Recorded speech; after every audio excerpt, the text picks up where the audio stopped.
It's my understanding that it was a high school demonstration that was organized by a couple of marquee students that wanted to get together. This young lady kind of talked to a couple of her friends, and then it morphed into something so much more. I learned about it at the last hour through a text message, and I ended up replying back. I said, oh my God, there's going to be a march, there's going to be a rally. I knew nothing about it, partly because they didn't actually obtain a permit, which would have put everybody else on notice.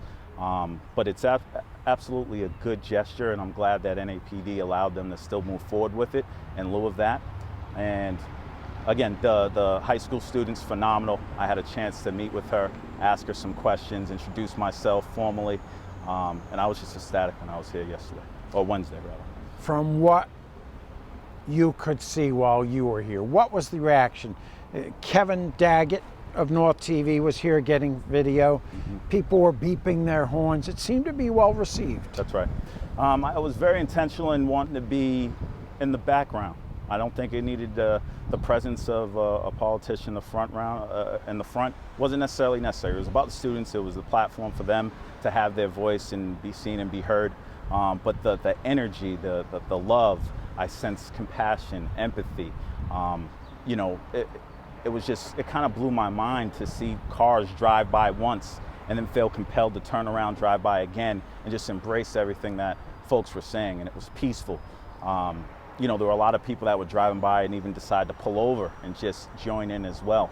But myself and my wife in good company, also Councilor Scanlon was here, and again, it was amazing. You're selling yourself short, you said, as a politician. To the best of my knowledge, you're the first person of color to ever be elected to a town-wide office here in North Attleboro. I don't know how to say this, but do you feel like you have added responsibility? You're somewhat of a trailblazer here in this town. Yeah, that's a great question. I would say absolutely. There's an obligation, and there was an obligation for me to be here, and particularly because I identify as African American black male. I felt like students need to see me, and I think a lot of the students, even in the small conversations that I had, did not even know there was a person of color on the legislative body here in North Attleboro. In fact, there was one conversation I had with a student, and she felt like she wasn't supported. She wasn't supported at North Attleboro High School because there were no faculty or teachers that looked like her that worked there. That wasn't something that was on my radar. It probably wouldn't have been on my radar had I not come and been present here at the rally. So now that just suggests that we have to do better, and we have to try to make sure that we really truly have a commitment to diversity so that student could feel supported and doesn't necessarily have to come to a demonstration to feel the support of her peers, and learn that there are people that are in power, that are people of color, that are leaders in the community. I grew up, and I'm sure there's many people watching this interview right now, grew up in a white, middle-class family, don't know what it's like to experience racism. They might have seen it, even done it themselves without realizing it. Have you experienced it growing up? The sad truth is, absolutely. At all stages in my development, I can recall instances, absolutely, from early on up until adulthood. And that is the sad truth. And it's uncomfortable to talk about. It's uncomfortable for the oppressed to talk about, and potentially, white Americans to talk about as well. And I get it. But as you continue to talk about it, that's the first step for us really to be able to start to make a difference and make the quality of life for all to be. How about here in North Attleboro? Have there been instances where people look at you funny, or, I don't need to explain to you what racism is, but people like to think, and I hear this many times about many subjects, well, that doesn't happen here in North Attleboro. Right. That's exactly why I wanted, and I was grateful for the invitation to speak about this, because folks think because we've come so far that racism, because it's not so direct anymore, that it doesn't exist. And that's why it is even more problematic because it's not necessarily always in your face or so direct. It's most of the time it's indirect. I can tell you in North Attleboro, again, if I'm not wearing a suit coat and a collared shirt, so if I'm comfortable, I might have my baseball cap, maybe forward or maybe back.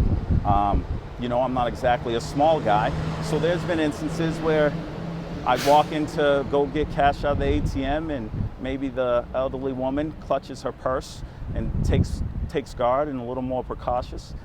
There's been instances where I'm walking down the street close to my in-laws' house and maybe it's a little after dusk. Folks decide to cross the other side of the street and then recross where I was once they kind of pass out my way.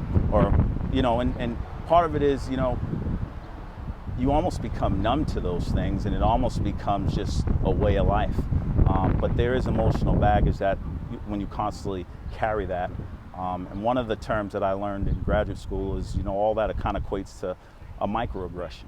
And I'm not necessarily going to lay out what that is, but that's a little takeaway and homework for folks that want to learn a little bit more about it. But those things compile with time, and maybe folks are angry and they don't know how to process those things. But myself, I chose to try to make a difference. I understand it exists. I try to educate and have conversations when able, and I always try to pull a positive out of it. The demonstration Wednesday night was peaceful. Every demonstration I've seen across the country, Boston, Brockton, Franklin Park, started out peaceful. Right. And then when it breaks up, trouble, and from what I've seen, it's not the people that were demonstrating. Others come out, right. They take advantage of it. How should police deal with that? Well, it's unfortunate that the original intent is overshadowed by some negativity, by potential. There's all types of competing stories and competing narratives, that it's protesters, that it's not protesters, so on and so forth. But I think through collaboration and finding out who those key positive influencers are and the negative influences are, in advance, getting together and trying to map something out that works for both sides. That's how you have an impactful statement. And I think if, instead of protesting towards the police, they should be joined in arms together.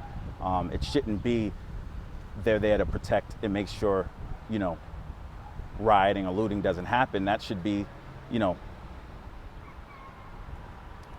would say, that's not the premise. That's not why we're here. We're here in peace. If we could focus on that, then good things will come from it. And it has to be a collaboration. And then the billion, or probably say $1 trillion question. Black men killed at the hands of police officers. Racism in general.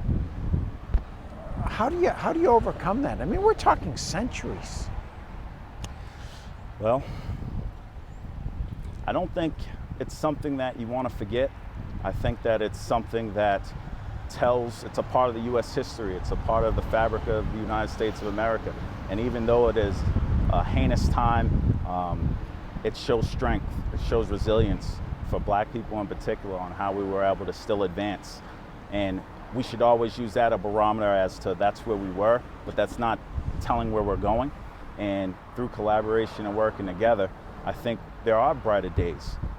Again, going back to the rally, though I was in the presence of sons, daughters. Eventually they're going to be lawyers, mothers, fathers, doctors, judges, police officers. So our future's bright. The town of North Attleboro's future's bright. And I'm optimistic about the future.